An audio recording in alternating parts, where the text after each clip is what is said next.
For the first conversation.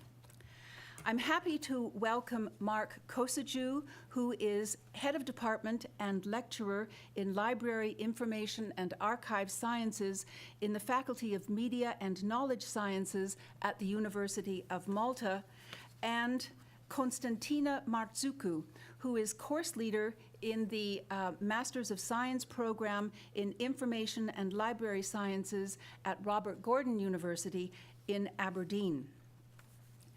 So welcome, Marc and Konstantina.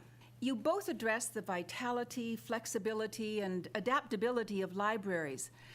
Marc, you say that the library is one of the last truly public places left. And for you, Konstantina, librarians are information professionals who act as ambassadors. So my opening question for both of you is this. Do you think libraries are changing fast enough to address current needs, to enter into research partnerships, to inspire public funding? So who wants to start? I think this is a very complex question because for me, the problem is that we all know the value of libraries in areas of life. The value of libraries for citizenship, for democracy. But the idea of libraries and the impact they have is not very easy to measure. And I think that some people argue that we need to develop a more business-like model in order to address the competitive world. For example, currently we are experiencing many budget restrictions, and we have competition with other commercial organizations. We know, for example, recently that Amazon Kindle has introduced a lending library. We know, for example, the usual problem of the googling phenomenon. But I think that we need to follow different models, new models that will engage us with other organizations. We've got to think about the library of the future, and we've got to be more proactive in terms of how do we see the library evolving with a new digital environment. Not only how we see it, but how other people perceive that. What is the value to the external world? Because I think that matters when it comes to securing funding and really putting forward the idea of the value of the library externally. And we saw, for example, in my presentation, I talk about how one of the British ministers explained that the libraries need to embrace new technologies. However, we know that the libraries are embracing new technologies. The point is, do we give enough the message that we want to put forward? And how do we do that?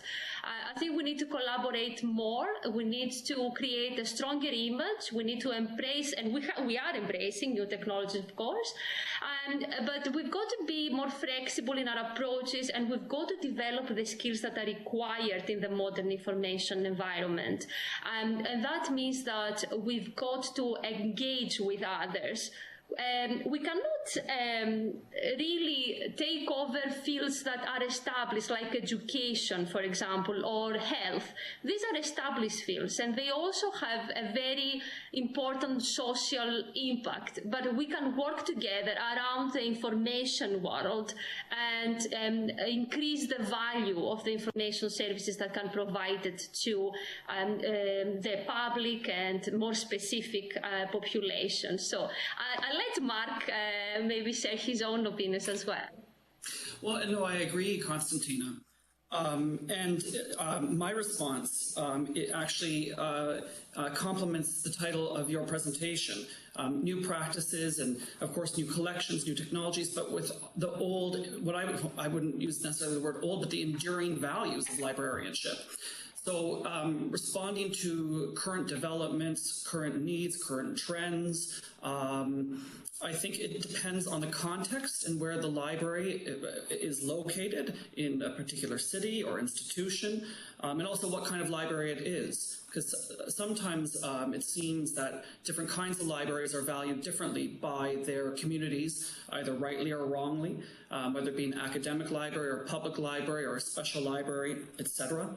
But I think regardless of the type of library, and I think regardless of the context, I think if we also I would argue, reclaim these enduring values of the contributions. Although, Konstantina, you're right, they can be difficult to measure, but regardless of whether it's in librarianship or library information science or another field or discipline, important, affirming, meaningful concepts and realities of things like culture and democracy and community, of course, are hard to measure, and yet these institutions play such a vital role in contributing to and developing these diverse communities.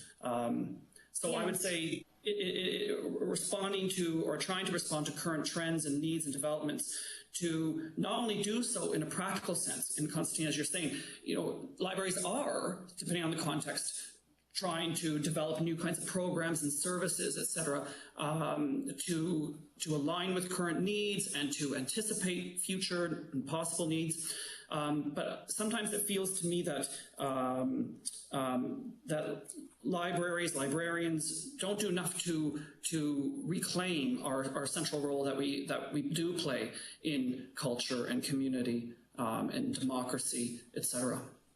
Yes, I agree with you, and something that you said in your presentation that was extremely important, and I quite liked this idea of educational nourishment that you mentioned, and the importance of libraries as providers of free, equitable and open access information. I think that is indeed one of the few places where people can freely share information, one of the democratic places that provide this kind of equal access to every citizen. I think that was extremely important to give this message.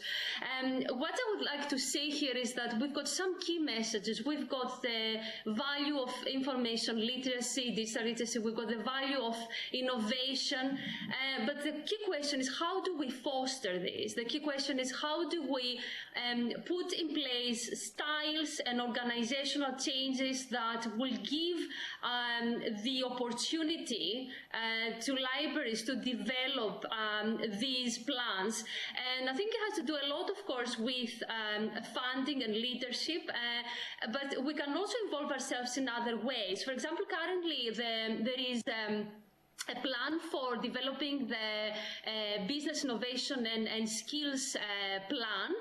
This is a report that will come, I think, out later on in the year here in the UK. So it's a UK government policy document.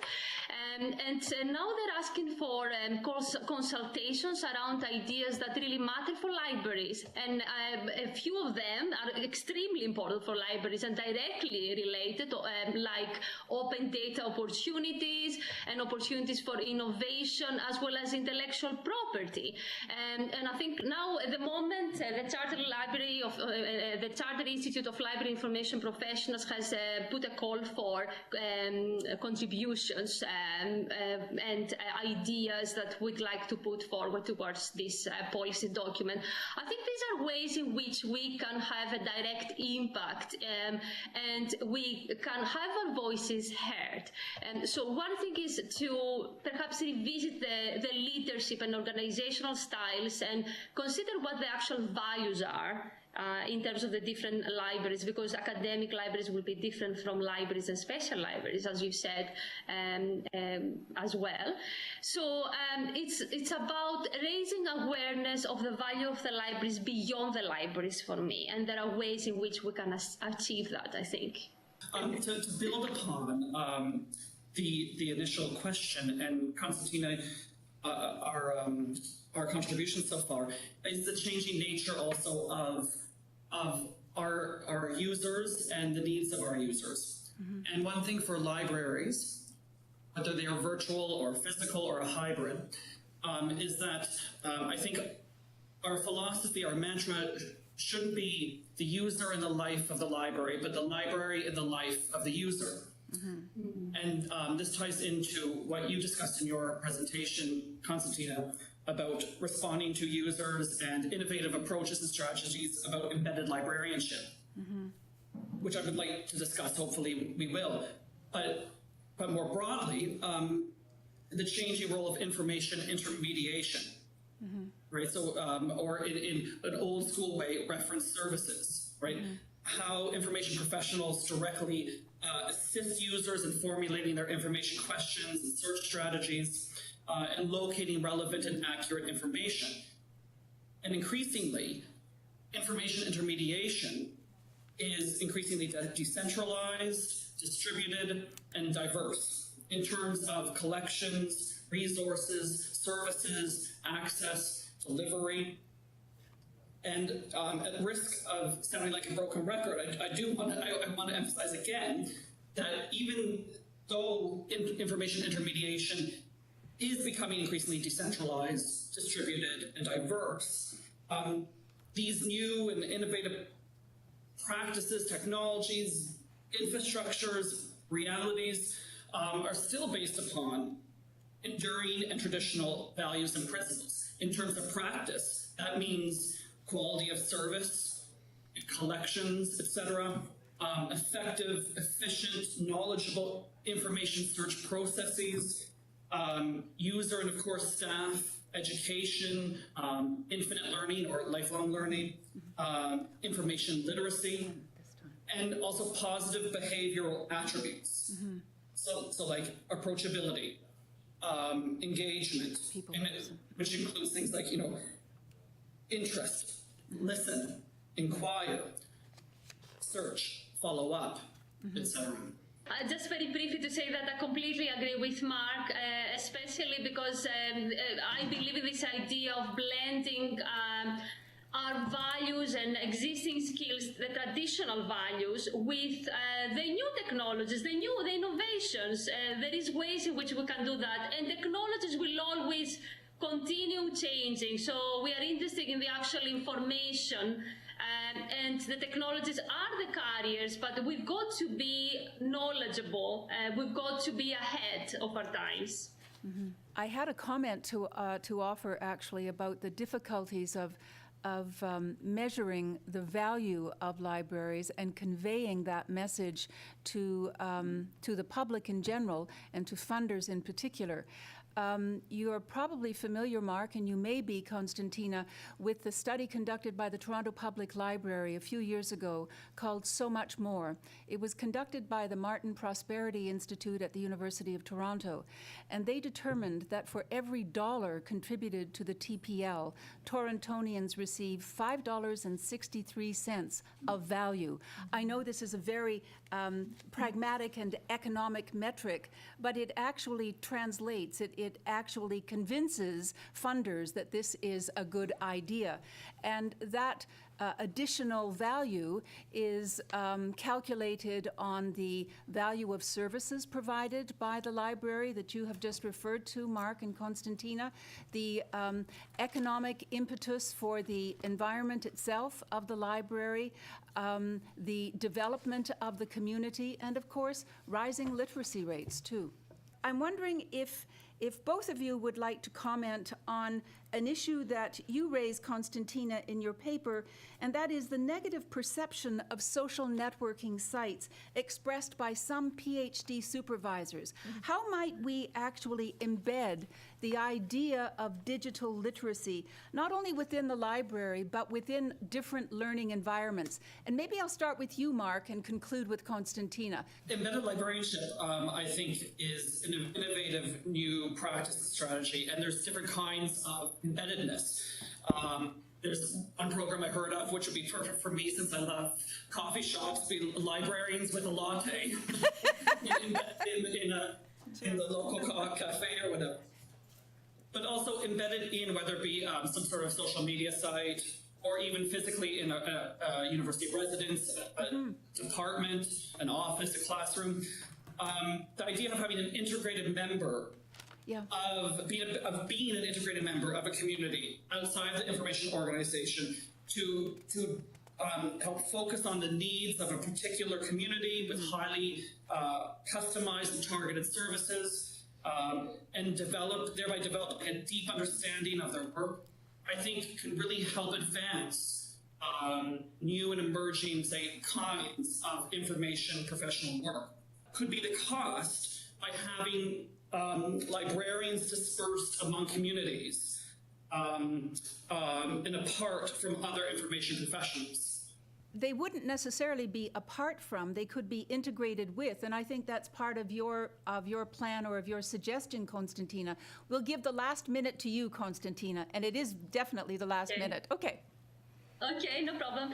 I think for me, the interesting aspect of this research was that the students themselves perceived social media as part of their everyday life interactions. They didn't perceive the social media as part of their academic studies. And that's a very important embarking point, because I think that in order to be able to embrace new media, we've got to first educate the students, but also we need to be engaged with the new media, whether we like them or not, because some people have different views about the social media. The reality is that young people will engage with them. So I think there is definitely an aspect of how much the librarians are and how much they understand.